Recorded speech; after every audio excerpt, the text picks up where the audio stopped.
Salam əziz izləyicilər. Mən Fizika Akademinin Kimya üzrə təlimçisi Həşimova Fatimə. Bugün sizinlə növbəti sertifikasiya tipli sınavımızın izahını həyata keçirəcəyik. Gəlin suallarımıza nəzər yetirək. Birinci sualda maddələr verilmişdir. A, B və reaksiya nəticəsində D alınıb. Birinci tarazlıq halında mollar verilib və x mol A əlavə olunduqda ikinci tarazlıq halı verilmişdir. Əlavə olan x-i təyin etməyimiz istənilir. Və reaksiya gedən qabın həcmi isə 1 litrdir. Bilirik ki, əgər qabın həcmi 1 litr olanda, yəni mola həmin həcmə böləndə rəqəmlərdə dəyişiklik olmur. Gəlin yəni birbaşa bölünmüş formada yazaq. K tarazlıq sabiti, birinci alıcı tarazlıq sabitini hesablasaq, bu zaman 6 bölünsün 2 vurulsun 3 alarıq. Yəni bunlar qatlıq formasında yazırıq. Çünki qabın həcmi zaten 1 olduğuna görə riyazi olaraq əhəmiyyət kəsb eləmir. Yazdıq və K-nı 1 aldıq. Deməli, birinci halda tarazlıq sabitinin qiyməti 1-ə bərabərdir. Amma tarazlıq sabiti qatlıqdan asılı deyil. Ona görə ikinci halda da tarazlıq sabitinin qiyməti 1 olacaqdır. Gəlin reaksiyamızı yazaq. Birinci halda deməli 2, 3, növbətində isə 6 idi. İndi isə ikinci tarazlıq halında 7 olub D. D, yəni 1 mol artım müşahidə olunursa, D-dən 6-yan 7-yə doğru 1 vahid artım müşahidə olunursa, deməli AB-də 1 vahid azalıbdır, yəni sərf olunub. 3-dən ona görə 1-i çıxarıq, alınır 2 mol B, həmçinin 2-dən 1-i çıxarıq 1 mol A olar. Amma qeyd eləyək ki, A-ya həm də x mol əlavə olunubdur. Ona görə bir üstə gəlinsin x olar A-nın ikinci tarazlıq halındakı miqdarı. Tarazlıq sabiti 1-ə bərabərdir. İkinci hal üçün isə hal üçün. Çünki qeyd elədiyimiz kimi o qatlıqdan asılı deyil. Ona görə 1 bərabərdir 7 bölünsün 2 vurulsun 1 üstə gəlsin x ifadəsini yazarıq. X da buradan 2,5 alarıq. Y variantı 2,5 sualımızın düzgün cavabı olacaqdır. İkinci sualımıza nəzər yetirək. Hansı reaksiyadan kompleks gübrə alınır? Kompleks gübrə alınması üçün heç olmasa 2 dənə qida elementi olmalıdır. Qida elementlərdə azot, kalium və fosfordur, məlum olduğu kimi. Bu reaksiyalardan Y bəndinə baxsaq, burada 2 dənə biz qida elementi görürük və alınan maddədə ammonium hidroortofosfat olacaqdır. Və kompleks gübrə olacaq. Yəni 2-də Y variantı sualımızın düzgün cavabıdır. Üçüncü suala nəzər yetirək. Belə bir məsələdir. Üçüncü sualda. Deməli, natrium karbonat və natrium hidrokarbonatdan ibarət 33,6 qram qarışıq gözlədikdə 2,24 litr karbon qazı ayrıldı. İlkin qarışıqdan natrium hidrokarbonatın kütlə payını hesablayın. Bilirik ki, natrium karbonat qızdırılma zamanı parçalanmır. Yəni, burada parçalanan nədir? Natrium hidrokarbonatdır. Natrium hidrokarbonatı parçalayaq. Alınacaq natrium karbonat, karbon qazı və su. Qarşısına 2 yazıb əmsallaşdırdıq. Ümumi qarşılıq 33,6 qramdır. Baxın, 2 vurulsa 84 qram natrium hidrokarbonat parçalananda 22,4 litr karbon qazı ayrılar. Bəs 2,24 litr karbon qazı ayrılanda nə qədər natrium hidrokarbonat parçalanır? X qədər. X də elədi 16,8. Buradan da omega natrium hidrokarbonat bərabərdir nəyə? Deməli, 16,8-i bölərik 33,6-ya, vurarıq 100-ə. Kütlə payını hesablamaq üçün. O deyir 50%. 50% D variantı sualımızda düzgün cavab olacaq. Gəlin növbəti sualımıza nəzər yetirək.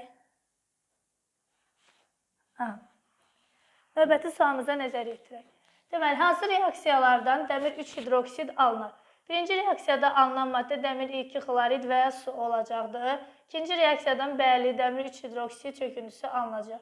Həmçinin üçüncü reaksiyada paslama reaksiyası dəmir 3 hidroksidin alınması baş verəcək. Dördüncü reaksiyada isə dəmir 2 oksid və su əmələ gəlir.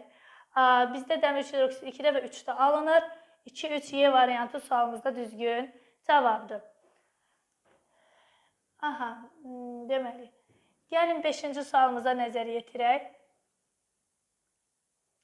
5-ci sualda bizdən nə istəyir? 5-ci sualdan qurğuşun asetat verib və natrium hidroksidin köməyi ilə zollarda hansı elementi və yaxud elementləri təyin etmək olar? Bunu təyin eləmək üçün kükürdür. PPS adlanan qara çöküntü əmələ gətirəcək. Yəni, bu da zülalın tərkibində kükürdün olduğunu təyin edir. Ona görə kükürd olacaqdır. C variantı sualda düzgün cavabdır. Gəlin 6-cı suala nəzər yetirək. 6-cı sualda bizdən nə istəyir? Deməli, Y və Z maddələrini müəyyən edin. Birinci hala baxaq. Karbon qazı ilə karbon reaksiyaya daxil olub dəm qazını əmələ gətirir. X deməli dəm qazı. Dəm qazı natrium OH-da reaksiyaya daxil olanda qarışqa turşusunu natrium duzunu əmələ gətirir. Və o da sulfat turşusuyla reaksiyaya daxil olanda qarışqa turşusunu və natrium sulfatı əmələ gətirir.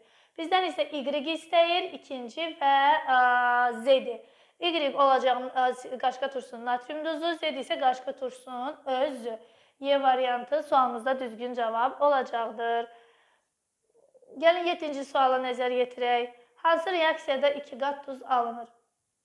2 qat duzlar tərkibində 2 metal atom olan duzlardır. Burada da C variantına nəzər yetirin. Elə baxan kimi görünür. Natrium kalium sulfat əmələ gələr və 2 mol su ayrılar. Yəni burada 2 qat duz əmələ gələcək. Birincidə qarışıq duz əmələ gəlir, ikincidə normal duz. 2 normal duz əmələ gələcək, üçüncüdə turş duz əmələ gəlir, daha doğrusu üçüncüdə qeyd etdiyimiz 2 qat duz, dördüncü D variantında isə turşuq duz əmələ gəlir. Y variantı da sadə neytrallaşma reaksiyasıdır, duzun və suyun ayrılması ilə gedir. Gəlin 8-ci sualımıza nəzər yetirək. 8-dən nə doğrudur? Aldehidlər ikili spirtlərin oksidaşməsindən alınır. Xeyr, bu ifadə səhvdir. Aldehidlər birli spirtlərdən alınır. Ketonlar gümüş güzgü reaksiyasına daxil olur. Xeyr, gümüş güzgü reaksiyası aldehidlər üçündür. Bir də bəzi karbon turşusu üçün istisna. Aldehidlərin birli spirtlərin oksidaşməsindən alınır. Bəli, bu düzgün ifadədir. Bizdən doğruları istədiyinə görə yalnız 3. B variantı yalnız 3 sualımızın düzgün cavabı olacaqdır. Gəlin 9-cu suala nəzər yetirək. 9-cu sualımıza baxaq. 9-da bizdən nə istəyir? Deməli, reaksiya sxemləri verilib, belə deyək.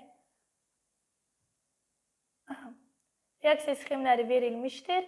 Sxemdə birinci reaksiyanın praktik çıxımı 50, ikinci və üçüncü reaksiyaların hər ikisində praktik çıxımı isə 80%-dirsə 50 mol amonyakdan neçə mol nitrat alınır?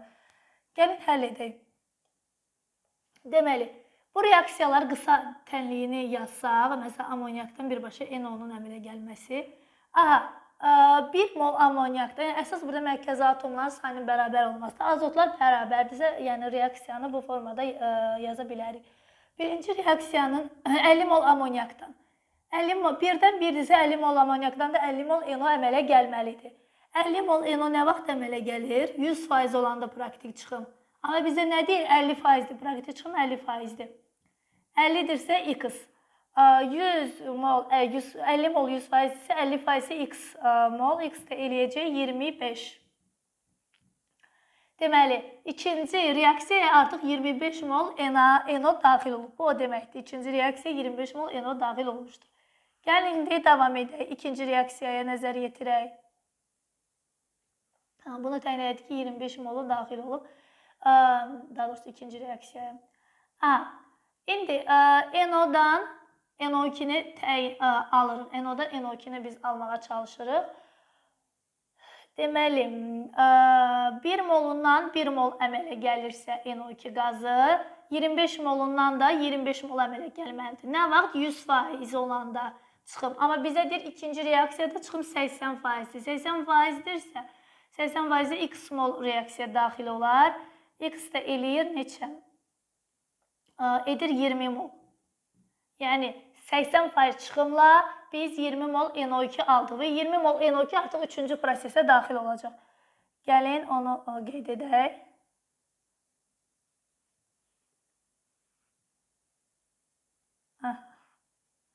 Üçüncü prosesimizi yazaq. NO2-dən nə əmələ gəlib? Nitrat turşusu. Yenə mərkəzi atomlar, azot atomlarının sayı bərabərdir. Yəni əmsallaşdırma ehtiyacımız yoxdur qısa tənlikdə də. Və 1 moldan 1 mol nitrat alınırsa, 20 moldan da 20 mol nitrat alınmalıdır. 20 mol nitrat nə vaxt alınır? 100% çıxım olanda. Amma bizə deyir ki, ikinci, üçüncü reaksiyada hər ikisində 80%dir praktik çıxım. 80% olanda nə qədər əmələ gələr? X qədər. X də elədi 16 mol nitrat. Yəni bizdə reaksiya bu praktik çıxımdan nəzərə alaraq sonda 16 mol nitrat turşusu aldıq. A variantı sualımızda düzgün cavab olacaqdır. Aha. Gəlin 10-cu sualımıza nəzər yetirək. 10-cu sualda nədir? Bir karbon atomuna 1 ədəd metil, 2 ədəd etil və 1 ədəd vinil radikalı saxlayan birləşməni beynəlxalq üsulu ilə adlandırın. Bir dənə karbon atomuna 1 dənə metil birləşdiririk. 2 dənə etil. Etilləri yuxarı birləşdirək və aşağı. Bir dənə də vinil radikalı. Bir dənə də vinil radikalı birləşdirdik. Burada 2 qat rabitəmiz var.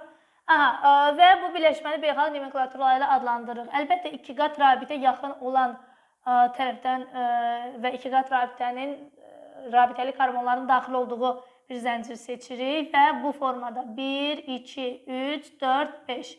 5 dənə karbon ibarət zənciri alınacaq. Adlandırmaya keçəndə onlar 3 metil, sonra 3 də etil qrupu da var. 3 metil, 3 etil, penten, çünki 2 qat rabitəsi var, alkendir. Penten 1. Niyə 1? Çünki birinci karbona birləşib 2 qat rabitə. 3 metil, 3 etil, penten 1. C variantı sualımızda düzgün cavab olacaqdır. 10-cu sualımızın da izahını deməli verdik. Növbəti sınaqların izahı üçün kanalımızı izləməyi də qalın. Hələlik.